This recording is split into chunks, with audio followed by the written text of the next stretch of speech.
Muy buenas tardes para todas y todos. Bueno, tenemos el agrado de invitarle a una nueva jornada de pasantías organizada por el Instituto de Estudios Urbanos y Territoriales, donde el investigador doctoral de la Universidad de Barcelona, Andrés Osandón, presentará la ponencia La historia de los campamentos en Santiago, transformaciones y persistencias desde 1983 a 2024.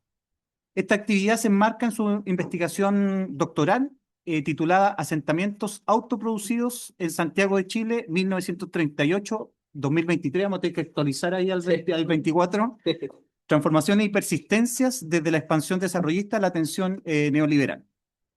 Este espacio o esta actividad será un espacio para conversar respecto a las características que han contado los campamentos de Santiago desde los años 30 hasta la actualidad, para lo cual Andrés va a hablar sobre las persistencias y las transformaciones asociadas a su magnitud, a la localización en la ciudad, las formas de organización interna, el tipo de hábitat, los imaginarios y la relación con los actores externos.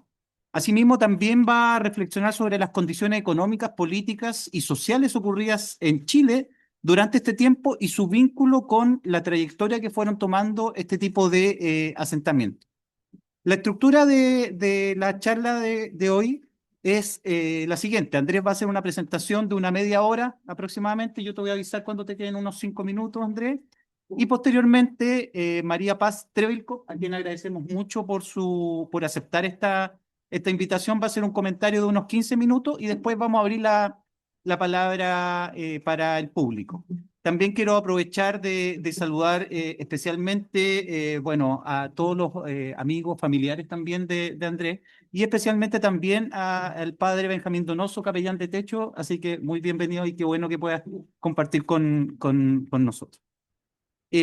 Andrés, voy a presentarlo antes de darle la palabra, es sociólogo y magíster en sociología de la Universidad Alberto Hurtado, hizo diplomado en regeneración urbana en la Universidad de Chile, y un diplomado en Derecho a la Ciudad y Producción del Espacio en la Universidad Alberto Hurtado. Actualmente se encuentra próximo a finalizar su doctorado en Geografía y Planificación Territorial en la Universidad de Barcelona y también se desempeña como director de estudios de la consultora Equidad Urbana. ¿Bien? Su trayectoria profesional se ha centrado en el desarrollo y gestión de proyectos urbanos habitacionales, investigación, políticas de vivienda, metodologías participativas y trabajo con comunidades. Así que te doy la palabra, Andrés, después vamos a presentar en más detalle a María Paz. Ya, ¿se escucha? Súper. Bueno, partir por agradecer a Luis, al instituto, por el espacio. La verdad que me han recibido súper bien este semestre, así que nada, darle las gracias a María Paz por participar, por la disposición. También ha sido un súper aporte para mi investigación, así que feliz de estar acá. Eh, Antes de partir, me gustaría un poco contextualizar. ¿Qué he hecho yo y qué me llevó a hacer esta investigación? Yo llevo varios años trabajando en relación a los campamentos, desde distintos espacios y de distintas formas. Una más académica, otra más también de trabajo práctico, en territorio, en desarrollo de proyectos habitacionales. Trabajé varios años en Techo Chile y ahí pude tener como un vínculo importante con los campamentos. Y eso me llevó a constantemente preguntarme cuáles eran las razones de este fenómeno, más allá de quizás lo más evidente, que es la falta de vivienda, la desigualdad, la pobreza que muchas veces hay en nuestras ciudades. Y me hizo pensar en cómo ha evolucionado este fenómeno en una perspectiva más histórica, en el tiempo. Y cuáles son los factores que se asocian a este fenómeno también. Yo partí con la pregunta principalmente de que me parecía extraño que fuese una variable o una práctica que solo se evaluara desde un lugar, podríamos decir, de la planificación territorial o desde el conocimiento más bien sobre las ciudades, ya que incidían, a mi parecer, una serie de factores. Y frente a eso, pensaba que a partir de los distintos gobiernos, programas que yo pude ver o evaluar, me parecía extraño que si fuese algo tan técnico, no fuese posible solucionar tan rápidamente a partir de algún acuerdo, alguna política en particular, sino que persistiera en el tiempo y además se transformara en el tiempo. En los años por lo menos que yo ya tuve relación directa con las personas que hacían ocupación de suelo y autoproducción de su espacio. Eso me llevó a desarrollar esta investigación, que la estoy haciendo en la Universidad de Barcelona, que ya llevo 3 años investigando este proceso que ha sido largo, y de lo cual he construido un marco teórico inicial, como algunos conceptos claves que me han permitido como decir, bueno, ¿cómo voy a yo entender este proceso en el tiempo y cómo lo voy a estudiar en sus distintos periodos? Entonces, antes de hablar de la trayectoria específica, de cuántos campamentos han habido, dónde se han ubicado, quisiera hacer como un pequeño encuadre rápido de algunos conceptos que son importantes para entender cómo yo he hecho este desarrollo, que son principalmente tres. Uno, que es la idea de la existencia de regímenes de regulación y acumulación de capital, que son principalmente marcos económicos e institucionales que por un periodo de tiempo logran un cierto acuerdo en el sector público, en la academia, en el sector privado, sobre regulaciones de distintas aristas de la sociedad. Em, las condiciones laborales, la competencia entre las empresas, el rol del Estado, la relación con mercado externo, etcétera. Entonces, frente a eso, Chile, si uno hace un análisis a partir como de la revisión más sociológica histórica, podríamos decir que los últimos 100 años, en el periodo que yo también abarqué, ha pasado más o menos por tres fases, por tres regímenes de regulación. Uno liberal exportador, uno desarrollista, keynesiano, de estado de compromiso, bueno, ha tenido diferentes nombres, y uno neoliberal. Cada uno de estos regímenes tiene la necesidad de desarrollar diferentes arreglos espaciales sobre las ciudades, sobre el entorno urbano, para poder darle cuerpo a este proyecto. Es decir, una sociedad, por ejemplo, que tiene un proyecto más industrializador de mercado interno, requiere una estructuración de la ciudad donde hayan fábricas, donde haya transportes que permitan que esas mercancías que se producen circulen, donde la gente trabaje, viva cerca de la fábrica, o, a diferencia, una economía que tiene una visión más de consumo y acceso a servicios, desarrolla otro tipo de ciudad para poder cumplir con esa visión económico-política que intenta implementar. A su vez, las personas, los grupos, no quedan impávidos frente a estos procesos de constante cambio y deben reaccionar frente a algunas condiciones, en general, por sobre todo los grupos más pobres, frente a situaciones de explotación, despojo, no sé, crisis que se producen en estos procesos, por lo cual desarrollan prácticas individuales o colectivas que a mí me ha gustado mucho el concepto de luchas de frontera, que es trabajado por Nancy Fraser, que es como un freno a ciertas condiciones que podrían perjudicarlo en su desarrollo, que puede ser en el ámbito laboral, más típico a través de los sindicatos, por ejemplo, en el ámbito urbano, pero también en el ámbito medioambiental, de los cuidados, en distintos lugares. De todo esto, de esta suma de factores que operan a nivel global y también local, se genera la producción del espacio, que es esta idea más de un filósofo que es Henri Lefebvre, que es a partir de una suma de factores económicos, políticos y sociales, se crea el espacio físico concreto donde nos desarrollamos, donde interactuamos. Ya, de eso, yo, a partir de este marco, definí la siguiente hipótesis, que es que cada régimen de regulación y acumulación de capital, en conjunto a su ciclo vital, es decir, cuando nace, si está en expansión o si está en decaimiento, en crisis, genera un escenario social y espacial único y que por tanto estos factores condicionan la trayectoria específica que tomarán las sociedades y las ciudades en un momento particular. Por consiguiente, eh, dependiendo de la fase económica política por la cual ha atravesado Chile, es posible detectar ciertas tendencias y patrones en torno a lo imaginario, motivaciones, tipos de acción colectiva que despliegan los habitantes de los campamentos en un determinado momento de la historia. Y eso nos permite hacer análisis comparativo entre las distintas épocas, a partir de este marco que yo definí para poder hacer una periodización de estos procesos.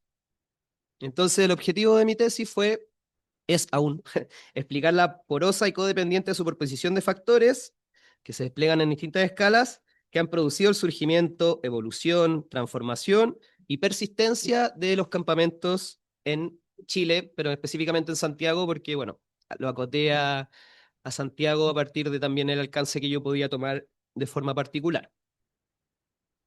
Ya, de esto, como para contextualizar también antes de entrar a la trayectoria.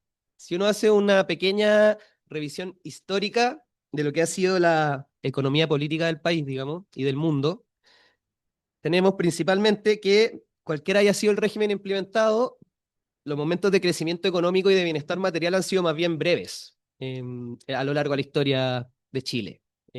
Por ejemplo, tenemos la década de los 90, que fue un buen momento, en los años 40, pero que si uno lo ve a lo largo de los 100 años, la verdad es que estos periodos podrían considerarse más bien cortos y cada cierto tiempo surgen una serie de factores, han surgido algunas crisis que han traído también una serie de acontecimientos bastante caóticos para un país, digamos. Dictadura, protesta, desempleo, una serie de fenómenos, los cuales además han estado estrechamente vinculados con procesos globales, es decir, Primera Guerra Mundial, Segunda Guerra Mundial, la revolución cubana en Latinoamérica, la crisis del petróleo, la crisis subprime actualmente. Entonces, ¿qué es lo importante de esto? Que hemos vivido los últimos 90 años del país en una más bien constante tendencia a altibajos económicos e institucionales, desde mi punto de vista. Em, y eso ha tenido repercusiones sobre la ciudad y sobre las personas, que es lo que vamos a ir viendo. Si lo analizamos desde una mirada más urbana, el caso de Santiago en particular y cómo este proceso más abstracto que yo estaba presentando se expresa en la capital de Chile, vemos que Santiago, como les decía, ha tomado distintas características a partir de los modos de producción que se han definido y esto ha llevado a que pasase de cero, un territorio muy pequeño, con un núcleo central, a ser una ciudad de casi 8 millones de habitantes, con límites difusos que ya conecta toda la región metropolitana, o sea que ya supera al Gran Santiago, y con un patrón característico que es la segregación socioeconómica, como su principal, quizá, una de las características más importantes que tiene la ciudad. ¿Por qué se ha dado este crecimiento y esta representación de Santiago que ya hace más de 30 años que representa el 40% de la población nacional? A mi parecer, y lo que dicen algunos geógrafos económicos, tiene que ver con la economía de aglomeración que se ha hecho en la ciudad, la cual ha generado que estos modelos desarrollen que en la capital se concentren las opciones laborales, el poder político, la oportunidad de negocio y el acceso a servicios, lo que genera una constante presión por vivir en Santiago. ¿Y qué es lo importante de esto, o para efectos de esta tesis? Que siempre ha habido una necesidad habitacional sumamente relevante durante los últimos 90, 80 años, a partir de esta concentración o economía de aglomeración, lo que ha generado que más allá de los esfuerzos del Estado que han ido en aumento, tanto en capacidad como en calidad de la vivienda, nos veamos constantemente enfrentados a un déficit habitacional relevante en la ciudad. A veces más estancado, a veces ha disminuido, pero la verdad es que siempre ha existido necesidad habitacional fuerte en Santiago. ¿Qué implica esto? O si lo llevamos como a la idea de luchas de frontera, que los grupos más vulnerables, la población más pobre, con menores recursos económicos, digamos, ha tenido constantemente también en este mismo periodo que desplegar de forma individual y colectiva diferentes prácticas de subsistencia habitacional para poder mantenerse en la ciudad. Estas prácticas son diversas. Más bien sabemos a partir del déficit, por ejemplo, que existen distintas formas de déficit. Una es el allegamiento, que es vivir en la casa de algún familiar, algún conocido. Otra puede ser el vivir en viviendas colectivas, más conocidos como los CITES, por ejemplo, ese tipo de forma. Em, Autoconstruir en la periferia, por ejemplo, que eso fue un periodo particular de Santiago en los años 30, a partir de los mejoreros, que son estas familias que yo los diferencio de los campamentos porque llegan a un grado de acuerdo informal, generalmente abusivo en esa época, con dueños de lotes grandes, quienes urbanizan sin tener quienes venden su terreno o lo arriendan sin existir como las condiciones de urbanización necesarias, pero que existe un grado de acuerdo, de palabra, que es inestable, pero a diferencia de los campamentos o de los asentamientos autoproducidos, que es el concepto que yo utilizo, donde no existe ningún tipo de acuerdo de palabra con ninguna persona, entonces la posibilidad de expulsión es siempre mayor. Entonces, lo importante de esto es que tenemos entonces un triángulo donde tenemos altibajos económicos que traen ciertas problemáticas sociales, institucionales, una ciudad pujante donde faltan viviendas y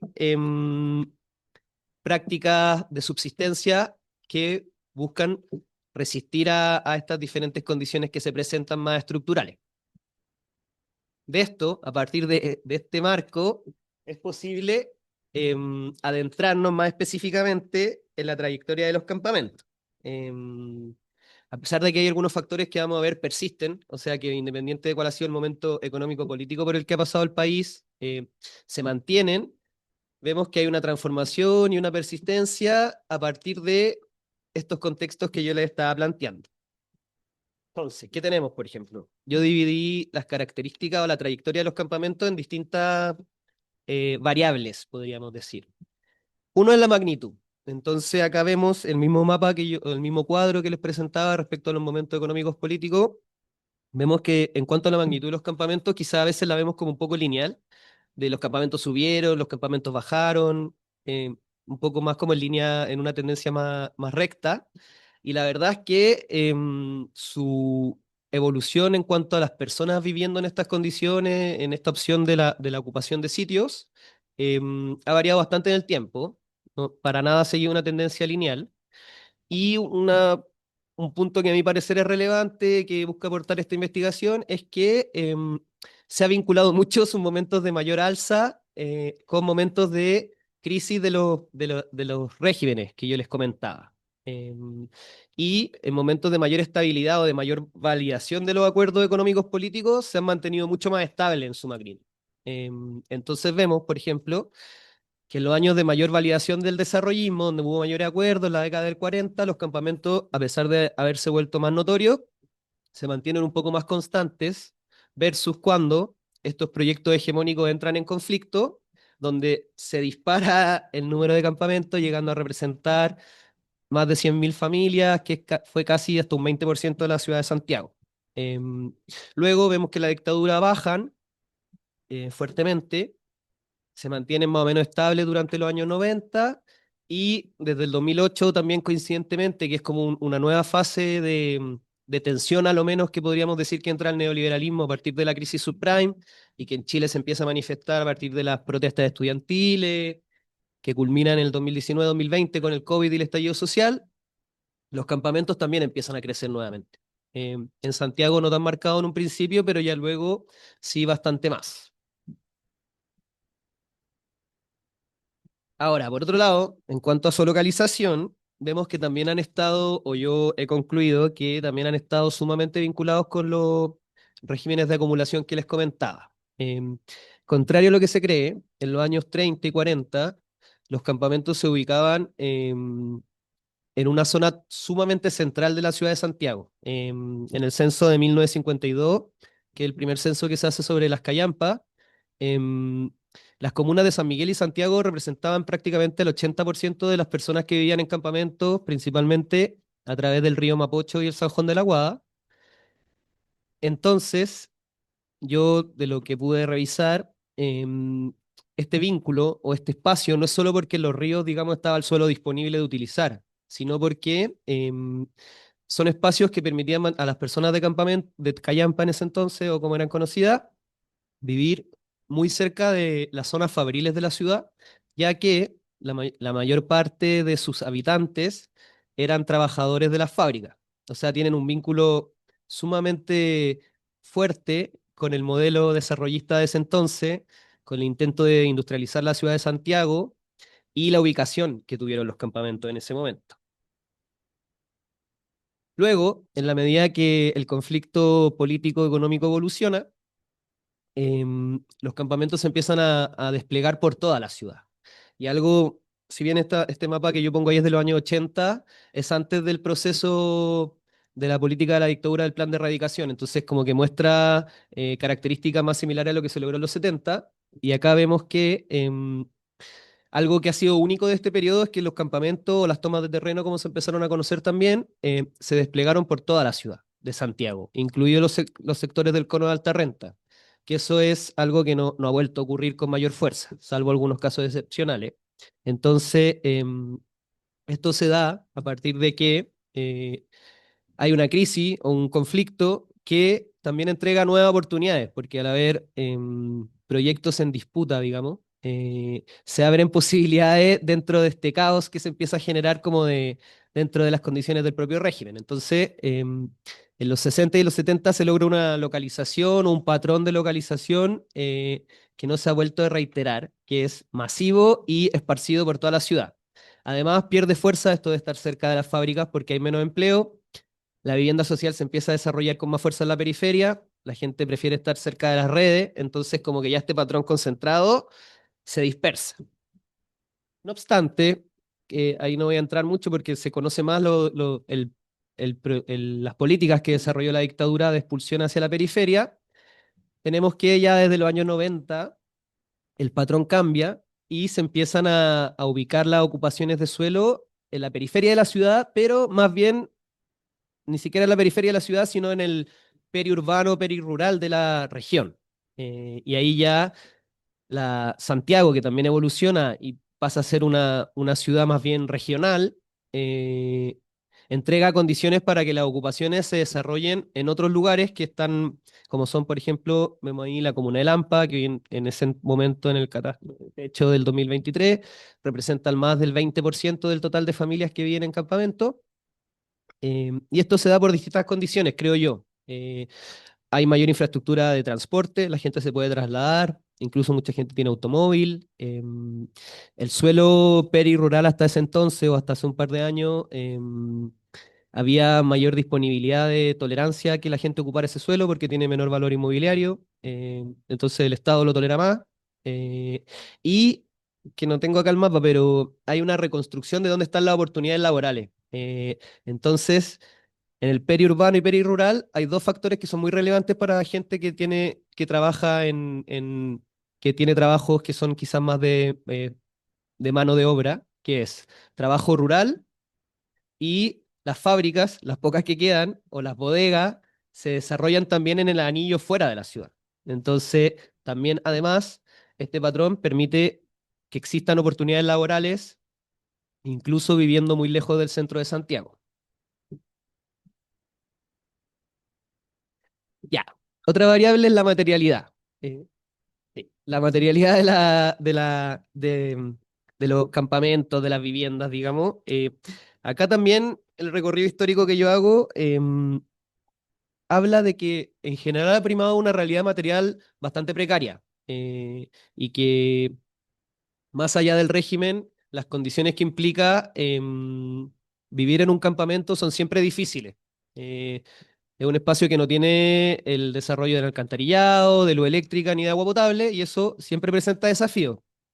No obstante, sabemos, por un lado, que cuando las ocupaciones logran perdurar en el tiempo, o sea, cuando resisten a ser desalojados, sí o sí van mejorando, o generalmente van mejorando sus condiciones materiales. O sea, comparar una ocupación de terreno el día uno con el día a los 2 años, son muy distintas las condiciones que se desarrollan en ese tiempo. En general, los primeros meses son muy, muy precarios. Hemos visto casos históricos de carpa, bueno, de estar a la intemperie, a procesos luego de un desarrollo material mucho más importante. También es verdad que han habido mejoras materiales muy en relación con el desarrollo material que ha tenido Chile en general.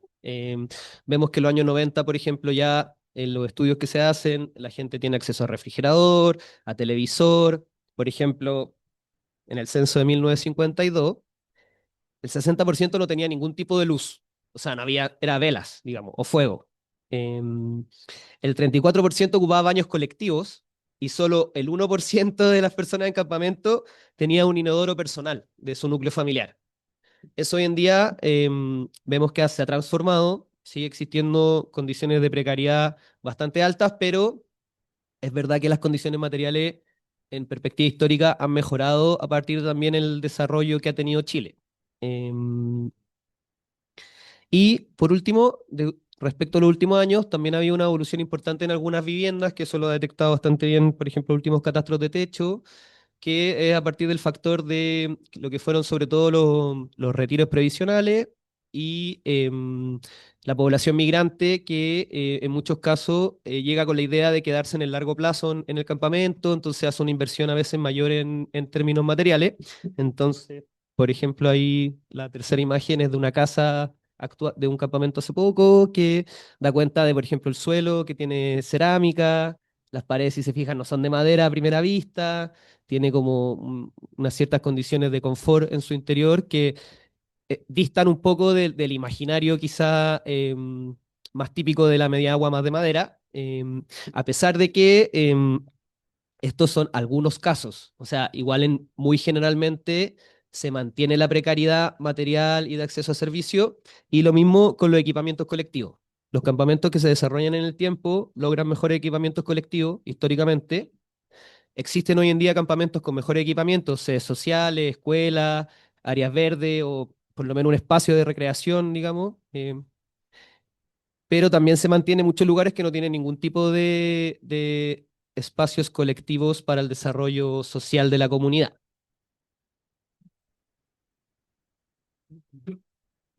Ya, voy a avanzar un poco más rápido entonces. Eh, Respecto a la realidad laboral, em, la verdad es que si uno hace un análisis cuantitativo de los distintos catastros que hay sobre los campamentos, vemos que la verdad es que el desempleo nunca ha sido la principal problemática en los campamentos. Incluso en los años 50 ya se reconocía que la mayor parte de las personas eran trabajadores dependientes, incluso, bueno, también mucho trabajador independiente, sino más bien su principal factor de problemática económica ha tenido que ver con, uno, los bajos ingresos por desarrollar trabajos no especializados generalmente, y dos, sobre todo en los últimos años, con la informalidad laboral, que es algo que se empieza a forjar muy fuerte desde los años 80, eh, que es gente que hace trabajos de servicio, mucha gente que, no sé, por ejemplo, es carretonera, entonces tiene un trabajo, tiene ingresos, pero esos ingresos son temporales, estacionales, y todo eso, esas problemáticas influyen muchísimo en su realidad material, bienestar psicosocial. Ya, y voy a pasar a otro punto que me interesa bastante antes de terminar, que tiene que ver con los imaginarios políticos y sociales que han estado detrás de los campamentos. En general, toda la gente que llega a un campamento va a decir siempre, creo yo, que llega por falta de vivienda. No obstante, el imaginario, la motivación, el ideal político sobre la sociedad que tienen, también influye mucho en cómo se desarrolla el campamento a lo largo de la historia. Y si bien cada campamento, incluso cada persona tiene su propia visión, es difícil generalizar, uno podría igual rescatar dentro de ciertos periodos algunos imaginarios políticos que se han vuelto más importantes que otros. Por ejemplo, en los años 30, más bien la gente era mucho más despolitizada en cuanto a la política formal, y más bien llegaba al campamento no por una acción organizada, sino por bola de nieve y con una idea más de subsistencia en el lugar mucho más silenciosa. Desde los años 40 hasta su peak en los años 70, el campamento se va, al igual que la sociedad chilena, politizando. Empieza a haber más incidencia de los partidos, los dirigentes tienen más vínculo con sindicatos y con otro grupo de organizaciones, y ya el campamento se ve más como un espacio de combate, de lucha. En algunos casos también había mucha diversidad de casos, pero en algunos que son los que se vuelven más icónicos. Versus, que quizás esto es lo más interesante a mi parecer, en los 80, con la represión que existía, el discurso de las prácticas de quienes desarrollan ocupación de suelo se concentra en una condición mucho más reivindicativa de integración social, de derechos humanos, que, por ejemplo, conceptos como de lucha de clase. Eso, a mi parecer, se mantiene y es como lo que caracteriza, por ejemplo, los campamentos más icónicos de los años 90, que puede ser la toma de Peñalolén, que uno ve los discursos y se habla más de ciudadanos, de también somos chilenos, o sea, son otras también categorías políticas, pero no desde de una visión más, por ejemplo, de lucha de clases, por ejemplo. Y bueno, eso se demuestra mucho en estos dos párrafos que yo pongo acá, que es, por ejemplo, un testimonio de una persona en los años 70 que dice, ya tomamos el camino hacia el socialismo, con el territorio libre, soy netamente abierto partidario de la revolución, versus, por ejemplo, un campamento muy icónico de los años 80 donde se envía un documento a los vecinos de los propios dirigentes donde se habla, somos atropellados de nuestra dignidad como pobladores, como familias, como miembros de esta sociedad. Es como otra la concepción. Entonces, ¿qué deberíamos hacer frente a esto? Escribir carta a la municipalidad, al ministerio, a los diarios, pidiendo una vivienda digna. Si bien son dos formas de agencia política, son bastante diferentes los conceptos y las visiones, entendimientos que están detrás. Y además, desde los años 90 en adelante, no es que dejen de existir las ocupaciones, sino más bien vuelven a tomar muchos campamentos un rol más silencioso de subsistencia, donde la gente llega por ahí más por agregación que por algún tipo de visión política social detrás. Y de esto, me queda poquito, de estos imaginarios también surgen ciertas prácticas. Vemos, por ejemplo, que los campamentos más reivindicativos siempre han hecho acciones más altisonantes porque requieren de la atención del Estado, entonces tienen una gran organización respecto a los hitos y los símbolos que presentan a la sociedad, como, no sé, la toma de Peñalolén, o sea, la toma, sí, de ir al Congreso caminando, ese tipo de acciones empiezan a ser más fuertes, versus, por ejemplo, los campamentos más políticos, podríamos decir, que tuvieron una visión más centrada en la autoprovisión de servicios, desarrollar su propia educación, su propia salud, su propia justicia en algunos casos, versus los campamentos más silenciosos que optan quizás por prácticas un poco más de relación asistencial con las distintas partes. Y un último factor que no quería dejar de mencionar tiene que ver con la relación con el Estado. Eh, en general, si uno analiza los distintos casos que yo he visto, podría decir que la relación con el Estado ha sido bastante ambivalente. No existe un patrón claro para poder decir cómo va a actuar el Estado frente a una ocupación, sino que tiene que ver con distintos momentos, ya sea el gobierno de turno, la contingencia del momento, la legitimidad en la que tiene el gobierno, en el momento en que se encuentra el régimen, la ubicación del sitio, si es un lugar de alto valor o no. Entonces, el gobierno, la verdad que, o los gobiernos han operado más bien bajo algún tipo de cálculo respecto a si le conviene o no, o si es rentable o no en términos sociales, políticos, apoyar, rechazar, expulsar a las personas que están en ese lugar. O sea, hay de todos los tipos de casos, desde incluso campamentos planificados por el propio gobierno. Entonces, ahí hay algunas imágenes que, por ejemplo, las de abajo me parecieron interesantes porque es como en un periodo muy corto de tiempo, como el Estado diciendo, no nos vamos a meter en esto o vamos a apoyar esto y luego diciendo, bueno, nos vamos a involucrar porque el giro del último año, un poco los vientos respecto a la ocupación del suelo cambian, entonces el Estado frente a eso cambia su posición. Y eso ha sido, la verdad, que un patrón bastante histórico. Ya, bueno, y frente a todo esto que yo dije,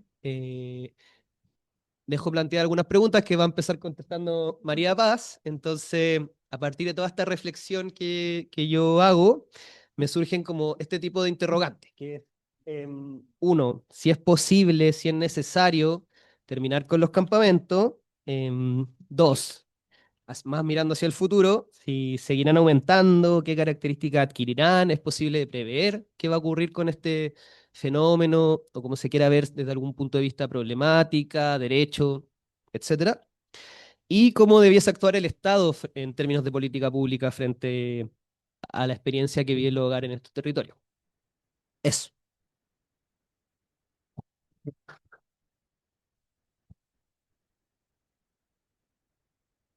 Bien, muchas gracias Andrés, estuviste perfecto en el tiempo, así que ya. Eh, bueno, ahora los voy a dejar con María Paz Trevilco, a quien reiteramos mucho el agradecimiento por haber aceptado venir a comentar la presentación de Andrés. María Paz es académica del Instituto de Ciencias Sociales de la Universidad de O'Higgins, investigadora del Instituto Milenio para la Investigación en Violencia y Democracia, más conocido como Biodemos, investigadora principal del Fondesit Acceso a la Vivienda en Tiempos de Crisis, Estrategias de Acceso al Suelo de los Pobres Urbanos en Santiago de Chile entre el 2022 y 2025. Es socióloga y doctora en Sociología de la Pontificia Universidad Católica de Chile y actualmente desarrolla investigaciones sobre violencia estructural, desigualdades territoriales y desigualdad territorial en el acceso a los servicios públicos. Así que, María Paz, te damos la palabra. Muchas gracias a ustedes por la invitación. Eh, las preguntas que deja plantear Andrés son muy difíciles de responder, así que a mí me gustaría ordenarlas desde otra perspectiva.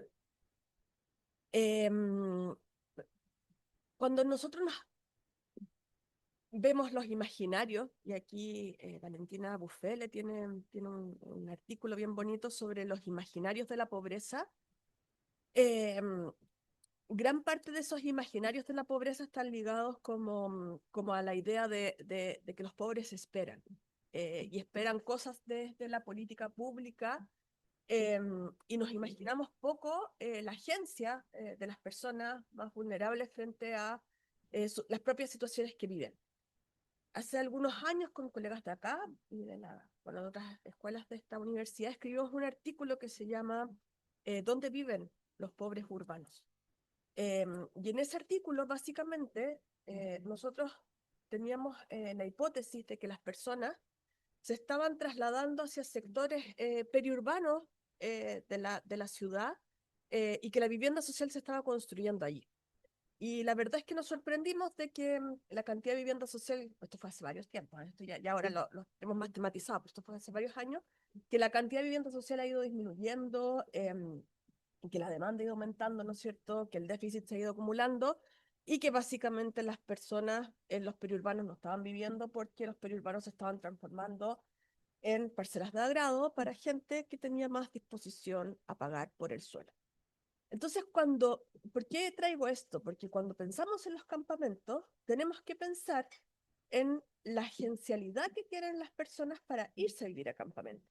Y tengo una cita de un artículo que estamos escribiendo, dice, la primera vez, no, perdón, yo me demoré, póngale, unos 2 meses para tomar la determinación de venirme, porque me daba mucho miedo. Si me armo, ¿qué tal un derrumbe? ¿Qué tal que me arme y me la quiten o la pierda? Era un riesgo, todo era un riesgo. Y ese riesgo es algo que atraviesa la decisión de irse a campamento, pero hay una decisión, y hay una decisión bastante racional por parte de las personas de trasladarse al campamento. Es una racionalidad que se enmarca en una restricción eh, bastante grande de las posibilidades de acceso a la vivienda, pero hay una decisión y hay una deliberación de irse a vivir al campamento con todas las precariedades que tiene, em, para poder, de alguna manera, alcanzar ese tan anhelado sueño. Como el 98% de los chilenos tiene el sueño de la casa propia. Entonces, cuando uno piensa, ¿qué es la casa propia? Bueno, la casa propia también hoy día pasa a ser vivienda en campamento. Y ahí yo creo que hay un punto de inflexión, y por eso agradezco harto que Andrés lo ligue esto con los regímenes de acumulación y los ciclos del capital, porque cuando una persona decide ir a vivir a un campamento, eh, yo creo que desafía la lógica de los regímenes de producción y las relaciones con el Estado desde dos formas. La primera tiene que ver con qué tipo de vínculo estoy estableciendo con el mercado de vivienda, ¿ya? Porque sabemos que en el fondo las trayectorias de las personas no son trayectorias lineales, ¿ya? No son trayectorias puramente descendentes o puramente ascendentes, sino que hay un tránsito constante en formalidad e informalidad, y voy pasando de un lado a otro. Y en eso la realidad de campamentos también hoy día están cambiando. Yo llevo varios años trabajando en campamentos precisamente en la zona de Lampa, y una de las cosas que nos ha llamado la atención es que la gente también tiene un tránsito de vivienda a campamento, de pasar por situaciones de allegamiento. Tiene que ver mucho, por ejemplo, con las condiciones ambientales. No sé, en invierno me voy a la casa de familia porque las condiciones del campamento son muy precarias, son muy difíciles. En verano vuelvo al campamento, y tiene que ver también con anhelos, con aspiraciones y con oportunidades. O sea, yo creo que, insisto, que el sueño de la casa propia es algo de todo, y en también esto de poder legar algo a mi familia. Entonces, la crisis subprime y el estallido social y la pandemia marca un punto de inflexión, porque también marca un punto de inflexión dentro de las políticas económicas y las decisiones que se tomaron en ese momento del retiro de los fondos de la AFP. Y yo creo que ese es un hecho eh, que explica un poco la situación de los campamentos hoy, la materialidad, como decía Andrés, la gente se fue, no solamente se fue a vivir un campamento, sino que también se fue a producir un espacio. Y un espacio que hoy se produce bastante deliberadamente. En el último, bueno, uno de los últimos informes de Atisba del año 2023 habla precisamente de que los campamentos hoy día, o una parte importante de los campamentos, tiene una planificación del espacio. Se llevan topógrafos, se lotean sitios, se construyen calles, se planifican plazas, sedes, etcétera. Y eso no es azaroso, eso es deliberado, porque ahí, y eso muestra una aspiración, ¿ya? Una aspiración importante que tiene que ver con, en algún minuto, esto se va a formalizar y en el fondo voy a tener mi vivienda acá. Porque como cualquier ciudadano, como cualquier persona, estoy tratando de elegir el derecho a la localización, elegir el tipo de vivienda que quiero tener y elegir dónde quiero vivir. Por otro lado, el que sean los fondos de AFP también abre, y ahí abre un espacio que yo creo que entronca muy bien eh, con la forma y la relación con el Estado, ¿ya? Hoy día, ¿no es cierto?, tenemos un Estado subsidiario que subsidia a los más pobres, pero que sobre todo en la política de vivienda recalca que el esfuerzo para acceder a la vivienda formal o a la vivienda subsidiada, ¿no es cierto?, es el esfuerzo individual. Yo tengo que ahorrar disciplinadamente todos los meses un monto, una cantidad de dinero que además compite con todas las cosas que pasan en la vida, ¿no es cierto? Enfermedades, no sé, que me quede sin trabajo, bueno. Pero tengo que disciplinadamente destinar ese ahorro a vivienda para poder acceder a la vivienda definitiva, que lamentablemente ya sabemos que en menos de 10 años no toma el proceso, ¿cierto? Entonces, cuando a mí me dicen, saque sus fondos de la AFP, ¿ya? O puedes sacar tus fondos de la AFP, y yo decido y digo, acá tengo una oportunidad de construir vivienda, estoy apelando al mismo hilo de la política pública, estoy apelando al mismo hilo de la lógica del esfuerzo, porque los fondos del FP fueron fruto de mi esfuerzo, de mi trabajo, de la plata que yo logré juntar todo este tiempo. Entonces, yo observo que hay un paralelismo súper importante en esa operatoria y en lo que produce la política en ese sentido, ¿ya? Porque el mismo disciplinamiento que te produce el ahorro individual, lo produjiste al minuto de sacar esos ahorros y armar tu vivienda. Ahora, cuando la gente sacó la plata y empezó a armar sus casas, ¿ya? También hay que entender que los procesos de autoproducción del espacio en los campamentos son continuos. O sea, la gente va teniendo plata y va invirtiendo en las casas y las va mejorando cada vez más. Yo me acuerdo que cuando fuimos a Lampa a principios del 2000, a fines del 2021, principios del 2022, la gente nos decía, bueno, aunque sea, no sé, por 5, 6, 10 años, voy a lograr el sueño de tener mi casa. No sabemos cuánto tiempo va a durar esto, pero por lo menos durante este tiempo yo quiero vivir en una casa, quiero tratar de vivir bien, ¿ya? Y con esa aspiración la gente también iba mejorando sus viviendas, armándolas, adecuándolas a sus espacios. ¿Ah? Por ejemplo, en este campamento en Lampa, la particularidad que tiene es que además los sitios son más o menos de 200 metros cuadrados, algo que ninguna política de vivienda, por supuesto, podría alcanzar. Y la gente empezó a adecuar sus casas. Y ahí vino la ley de usurpaciones.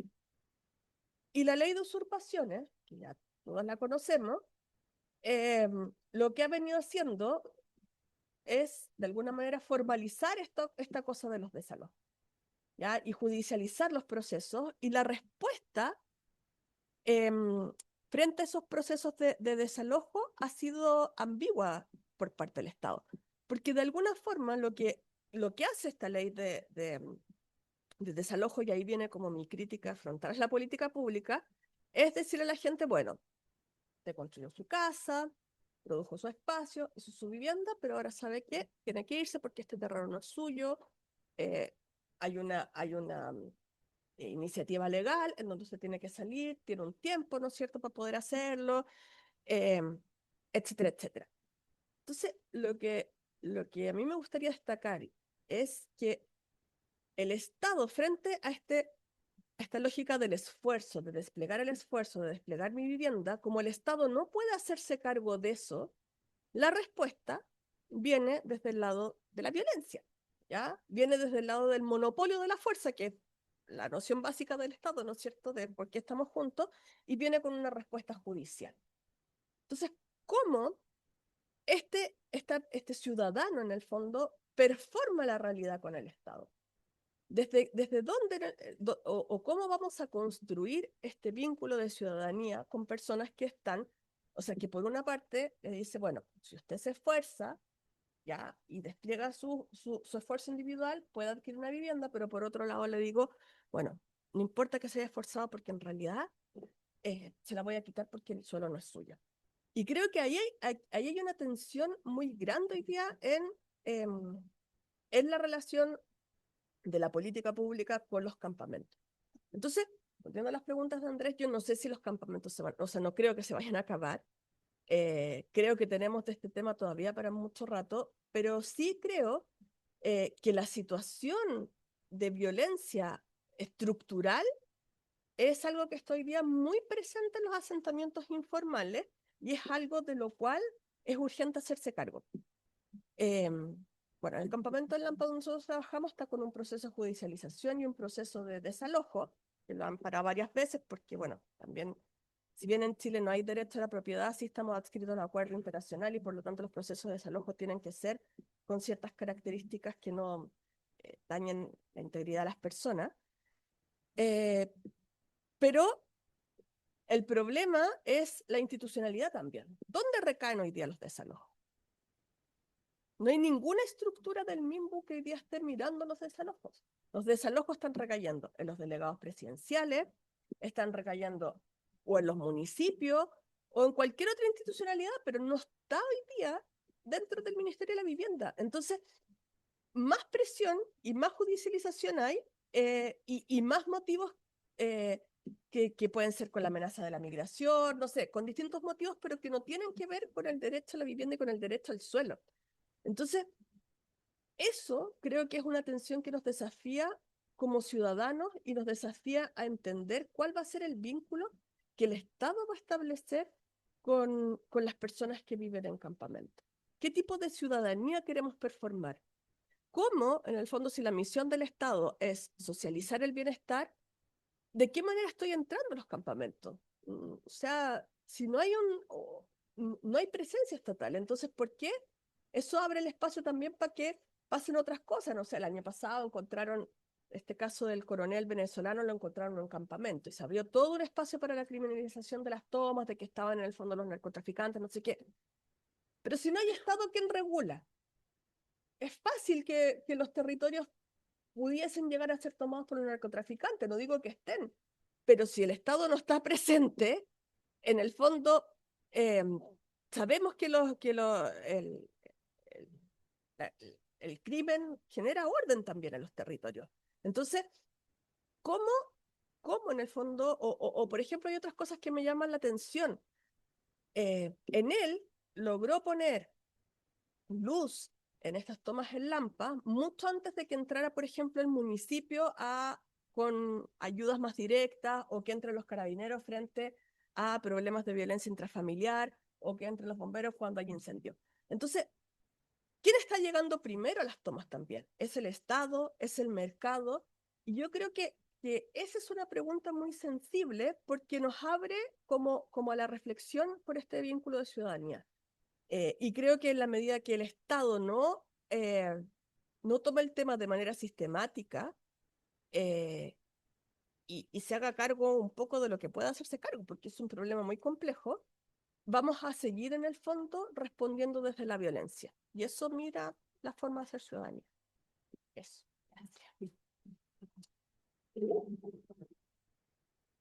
Muchas gracias, María Paz, por el comentario. Creo que es súper interesante la discusión, ¿cierto?, que nos genera tanto la presentación de Andrés en este contexto histórico, con todas estas dimensiones que él ve sobre los asentamientos autoproducidos, y el comentario más actual, digámoslo así, de María Paz respecto a a no solo las características, no solamente lo imaginario, sino que el rol que tienen las personas, ¿cierto? Y cómo el Estado ve a estos ciudadanos, ¿cierto? Cuál es el rol y en un tema súper actual, ¿cierto? Que tiene que ver con la política pública, con los desalojos, con la ley que se estuvo discutiendo, si no me equivoco, el año pasado, en el Congreso, donde vimos, ¿cierto? Posturas bien diversas. Entonces, ahora yo los tenemos bastante tiempo, ¿cierto? Cosa que no es común en estos encuentros, ¿cierto? Para conversar, para discutir. Vamos a abrir la palabra, tenemos hasta las 3 de la tarde, si no me equivoco, Valentina, ¿cierto? Así que tenemos como 40 minutos, un poquito menos. Y yo lo que les propongo es que hagamos rondas de 3 comentarios, preguntas. Yo lo que sí les pido es que ojalá sean breves para que la mayor cantidad de personas acá pueda participar. Entonces abro la palabra para la primera ronda y ahí podemos después responder. Les pido sí que digan su nombre para que podamos saber de dónde vienen y también reitero ojalá que sean comentarios, preguntas bastante breves. Pueden ser preguntas para Andrés, para María Paz o algún tipo de comentario corto. Hola, ¿cómo están? Buenas tardes. Pido disculpas porque llegué tarde, pero vengo realmente del campo. Mi facultad está en La Pintana, bastante lejos.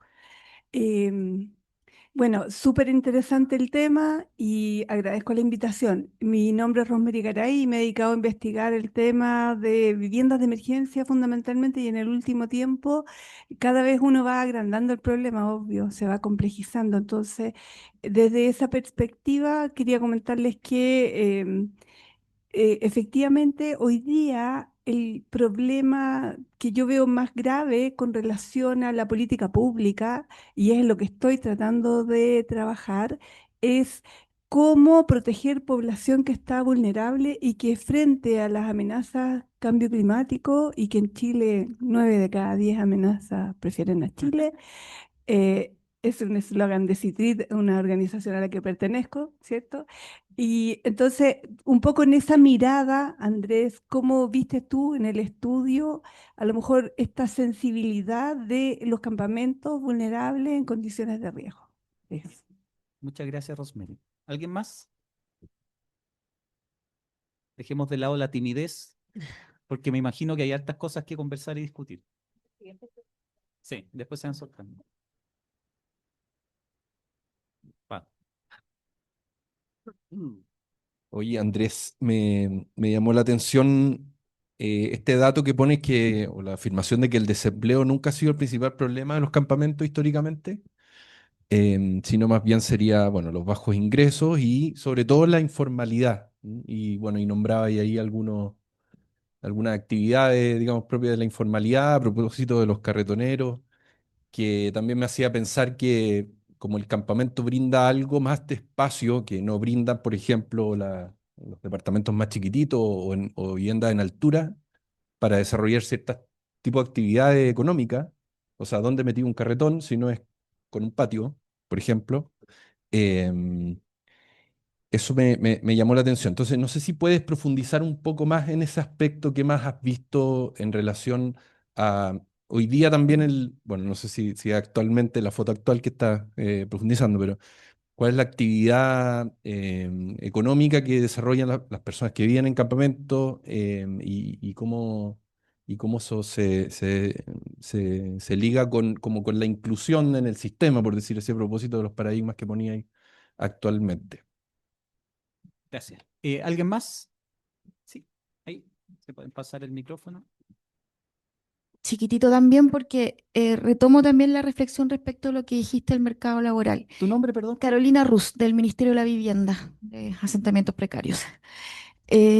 Respecto a lo que decía también la colega de los imaginarios desde la pobreza.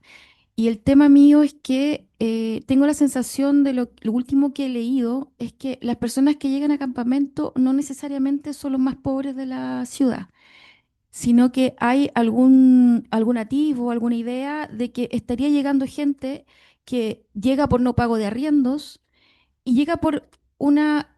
eh, hace pensar que hay un imaginario también de una clase media baja. Ah, lo voy a poner en clave estratos sociales. Pero pareciera que hay una movilización, hay unas estrategias de acceso a la vivienda que ya no corresponden solamente y exclusivamente a lo que podríamos llamar los más pobres de la ciudad.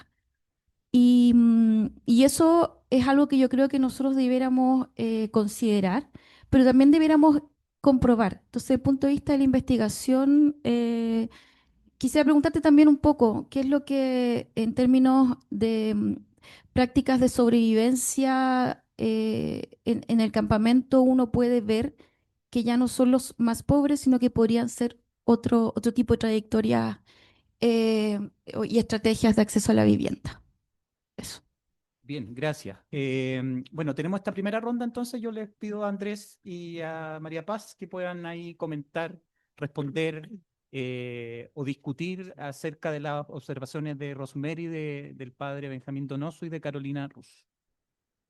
Andrés.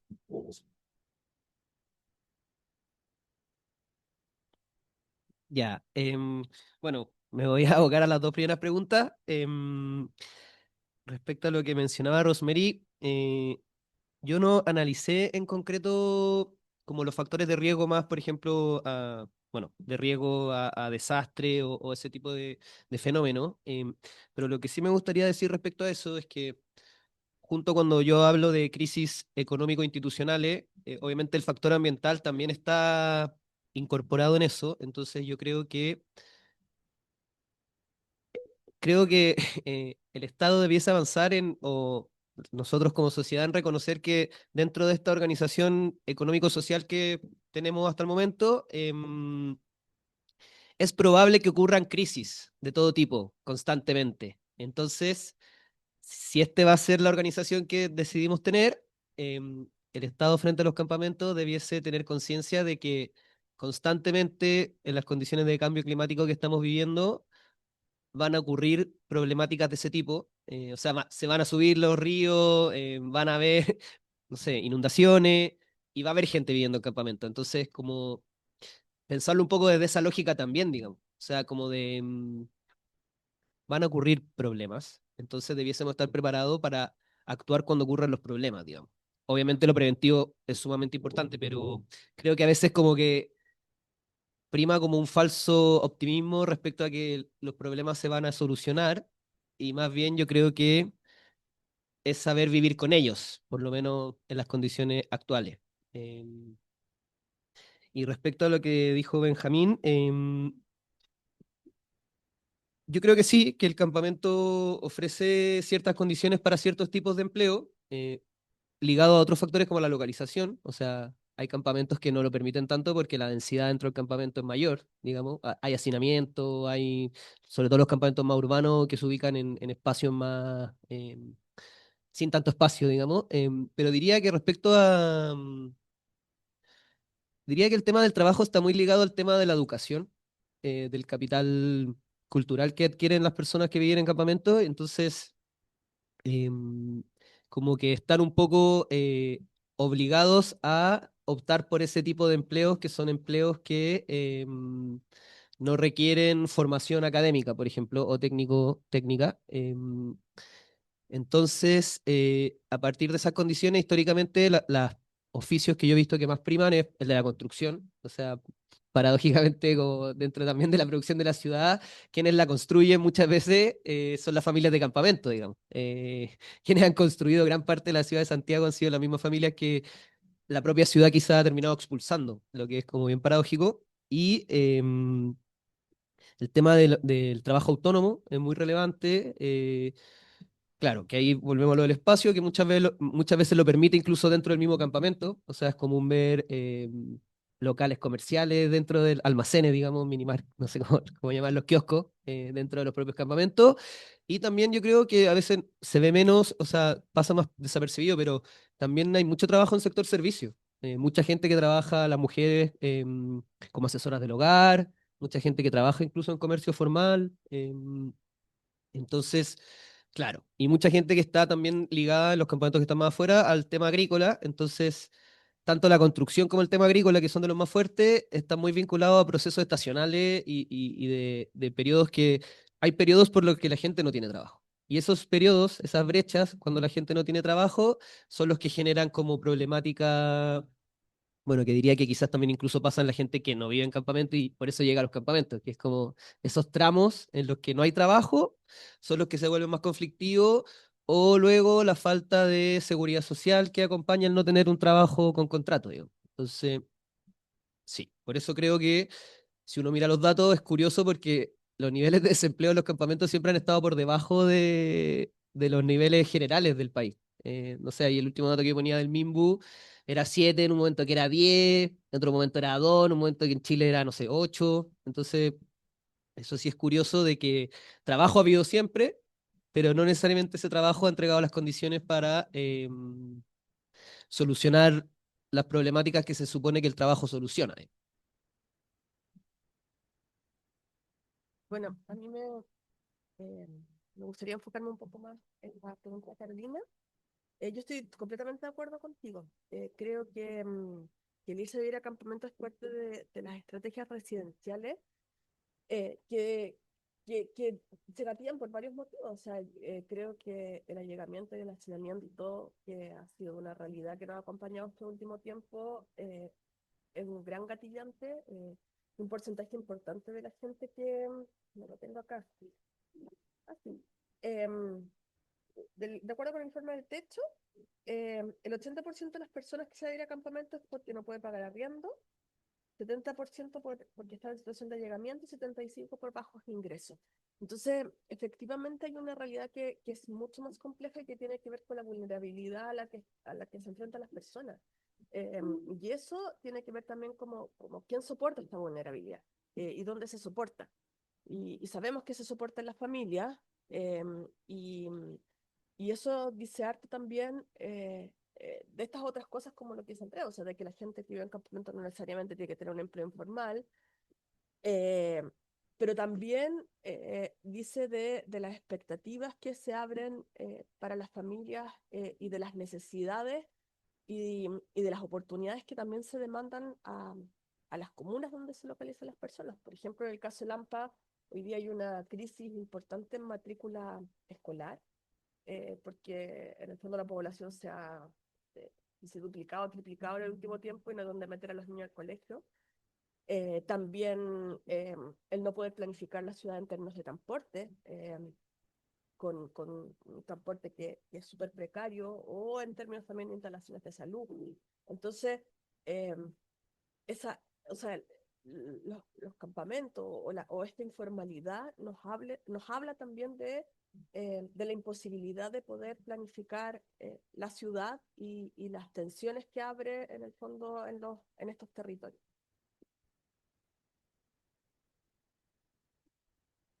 Bien. Abrimos una segunda ronda entonces de preguntas, comentarios que queramos hacer. Gracias. No se olviden, por favor, el nombre. Ya, mi nombre es Sandra Oros. Bueno, con Cote y ya con el compañero, nosotros pertenecemos a una escuelita popular que teníamos dentro de un campamento en Puente Alto, ¿ya? A mí, en realidad, dentro de todo lo que escuché, no escuché algo que yo, desde nuestra percepción, obviamente, y muy desde 2 o 3 campamentos que conocemos, hoy en día hay una migración después de la pandemia que es muy importante. Por lo menos el 50% de la población de los campamentos que nosotros conocemos son migrantes. Entonces, ¿de qué forma ha ido transformando también la dinámica de los campamentos el que vengan migrantes? Porque efectivamente han cambiado, nosotros observamos que hay muchas dinámicas internas que han sido distintas ahora. Entonces, quería saber si han observado esa incidencia, si está dentro de lo que han podido ver. Eso. Perfecto. ¿Alguien más? Los que están en la segunda fila también. Hola, muchas gracias por la presentación y los comentarios. Yo tengo 2 preguntas. Una respecto a, bueno, yo soy Alejandra, trabajo en techo y algo que hemos visto también en nuestro trabajo territorial o que yo he visto a lo largo del tiempo también ha sido el cambio respecto de la venta, arriendo, loteo de los suelos y de las viviendas también. Y yo me pregunto si es algo que antes yo no percibía, pero que siempre ha ocurrido, y ahí como la perspectiva histórica, si siempre ha habido como un mercado asociado al suelo y la vivienda dentro de los campamentos, si un fenómeno más reciente, y como qué explicación le dan. Bueno, nosotros igual tenemos nuestras propias hipótesis y análisis, vemos que no es algo que sea como propio de los habitantes del campamento muchas veces, sino que de personas externas que como fomentan esta dinámica de mercado informal respecto del suelo y las viviendas, pero quería saber cómo su apreciación respecto a ese fenómeno. Y también, bueno, alineada con la pregunta 3 de las políticas públicas, pensando también, justo estaba reflexionando mientras la escuchaba de que estuve el fin de semana en un campamento y me decían, yo decía, oye, en ese pasaje, ¿quiénes viven? Y me dijeron como, no, nosotros con ese pasaje somos como lo mismo. Entonces era como el barrio del frente y el campamento y sentían una identidad común el pasaje con el campamento. Y en esa misma línea pienso como qué políticas podrían proponerse o pensarse pensando más allá del polígono del campamento, sino que entendiendo esta como dinámica fluctuante que pueden ir y salir, eh, ser los mismos allegados. Hay una dirigente que con la municipalidad decía, no, los allegados primero, y ahí la dirigente decía, bueno, yo fui allegada hace 5 meses, entonces como entenderlo como con mayor perspectiva el fenómeno y como qué políticas podrían desarrollarse desde esa mirada. Gracias. Tenemos espacio para la última de esta ronda. Último comentario, pregunta de esta ronda.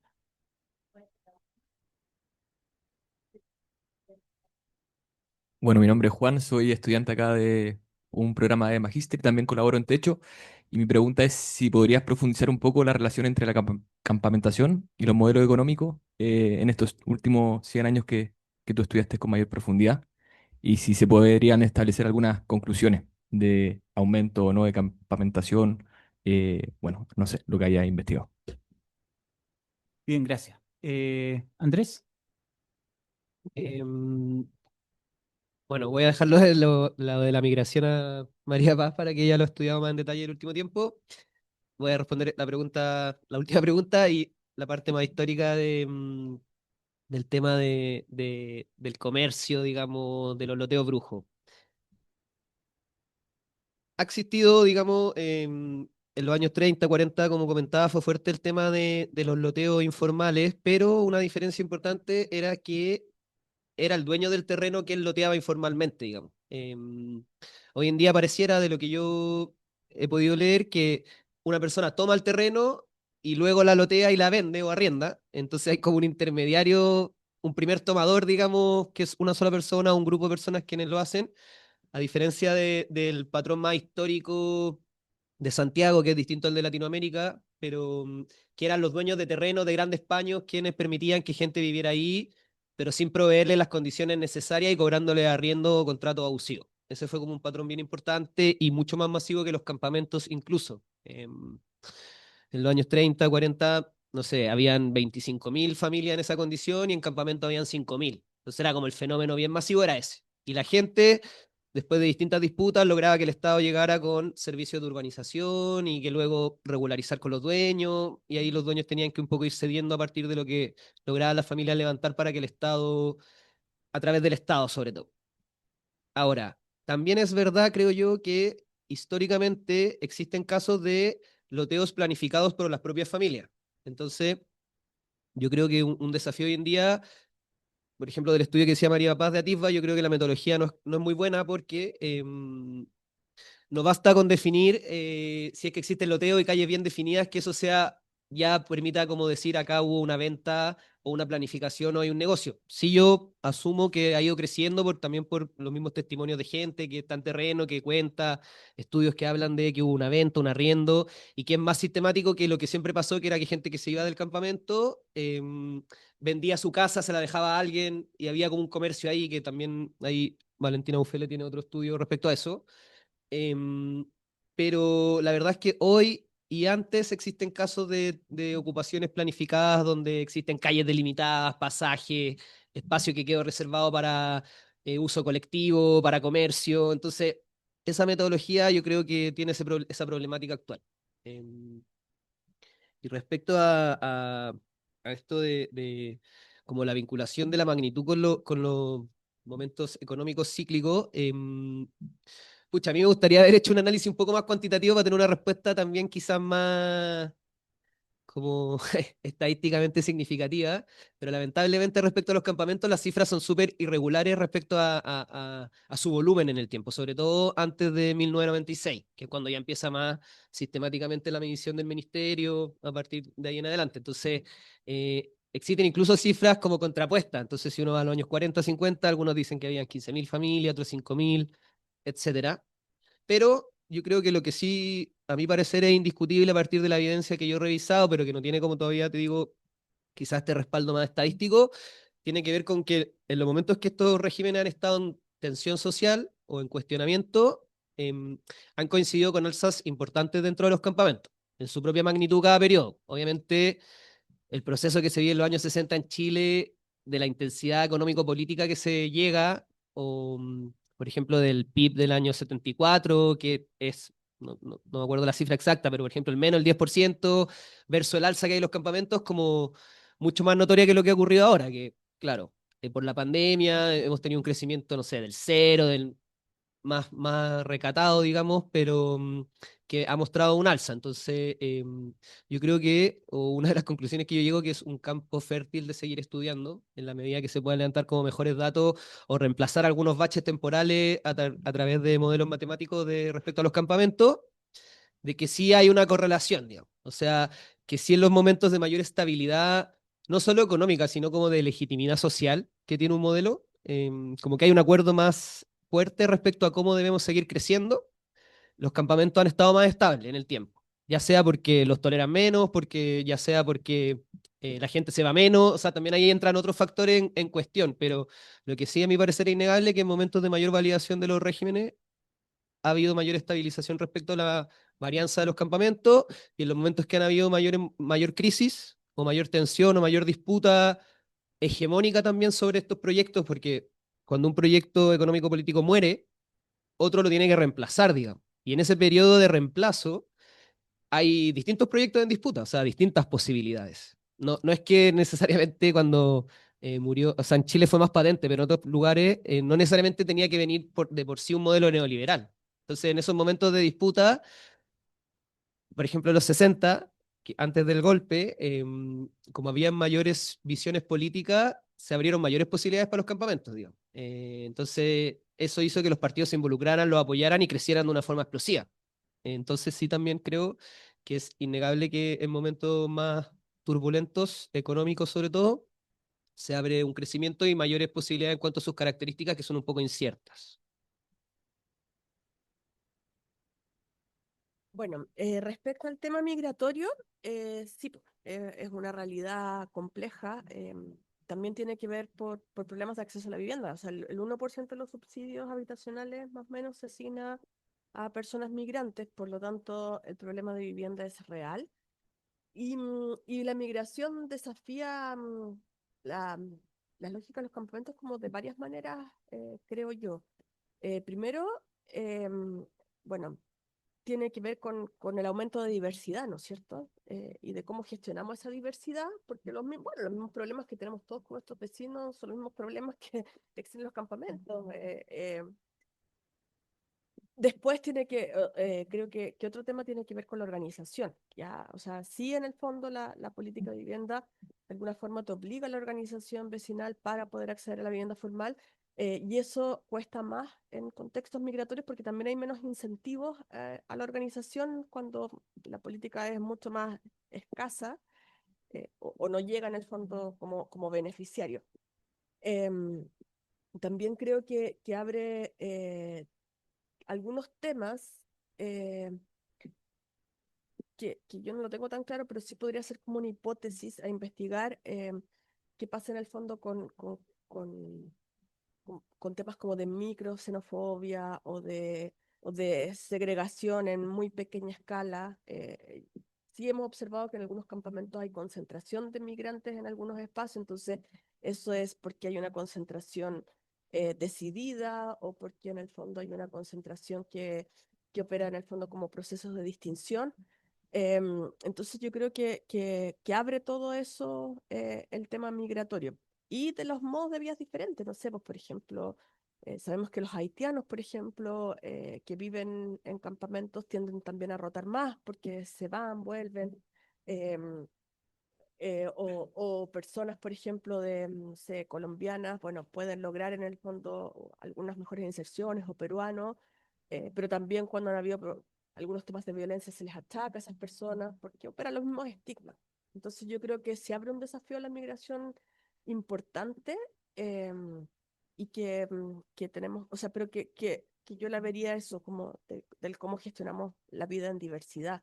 Y en ese mismo sentido, la pregunta que hacía eh, Alejandra, gracias, eh, tiene que ver con eso en el fondo, con cómo operan los mecanismos de extinción, eh, y de diferenciación en los barrios, po. Y eso, por ejemplo, el hecho no sé, pues, de tener el mismo origen de campamento, puede ser un factor cohesivo, porque yo me puedo observar en el fondo en mi trayectoria que evolucioné, pero que tengo a mis vecinos que partieron de la misma condición y que espero que lleguen a eh, al mismo puerto.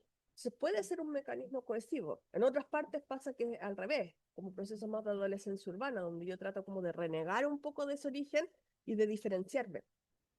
Entonces, eh, que sea cohesivo yo encuentro que es súper bueno, porque finalmente también está toda la dimensión de estigma, yo creo que fue mucho más, no tengo datos de esto, pero sí creo que la dimensión de estigma fue mucho mayor, a lo mejor tú los tienes, Andrés, antes que hoy, em, y que a mi juicio hoy día opera de manera menos clara, a lo mejor en algunos campamentos, pero no lo podría generalizar. Y respecto a lo que dice Juan, yo creo que también hay que entender que los campamentos, o sea, yo creo que la dicotomía formal-informal es poco útil para entender la operatoria del mercado de suelo. Porque uno podría entender, o sea, y varios autores lo postulan, que finalmente hay un continuo entre lo formal y lo informal. Entonces, ¿por qué lo digo? Porque en el fondo no debería existir un mercado de suelo informal. O sea, obviamente está el tema de la tenencia, ¿ya? De quién es el dueño del suelo y que no podéis vender. Pero también sobre eso se generan un montón de innovaciones, que tienen que ver con una lógica económica. Y sabemos que el mercado del suelo es uno de los mercados más complejos de funcionar porque está súper atomizado. Entonces, claro, esto también se ha ido como de alguna manera viendo que estas compraventas de terreno operan a veces estos mismos desarrolladores inmobiliarios, que son los que tienen de alguna manera acceso al suelo y que lo han loteado, que no se vende suelo, porque, o sea, no siempre se vende suelo, porque también es mal visto, a veces se vende la inversión que se hizo sobre el suelo, pero yo creo que uno no debería pensar que el mercado de suelo informal, o sea, que no existe un mercado de suelo informal. O sea, todo esto está evidenciando que existe un mercado de suelo informal y que opera con las mismas reglas del juego. Bien. Muchísimas gracias a Andrés por la presentación, a María Paz por los comentarios, también a todos los que y las que vinieron y que participaron y que escucharon, ¿cierto? Esto es un tema que nos compete como política pública, ¿cierto? Estamos en un momento de crisis importante con más de 120.000 familias, con casi 1.500 campamentos, ¿cierto? Y también es un tema no solamente de un asentamiento informal, sino que se mezcla con como la discusión que lo vimos hoy día, ¿cierto? Con temas de riesgo, con la inserción laboral, con quiénes son los segmentos económicos que están presentes, con los temas de inmigración, con el mercado del suelo y por supuesto con lo que pasa en el contexto del país. Así que creo que es un momento, en un año de elecciones, un momento donde tenemos que todos los que estamos involucrados en estos temas, levantarlo y hacerlo que cada vez sea más importante porque son familias, ¿cierto?, que se encuentran en un nivel de precariedad muy, muy importante y por lo tanto tenemos que hacernos cargo de eso. Así que muchísimas gracias por las presentaciones, por los comentarios y por esta discusión. Gracias.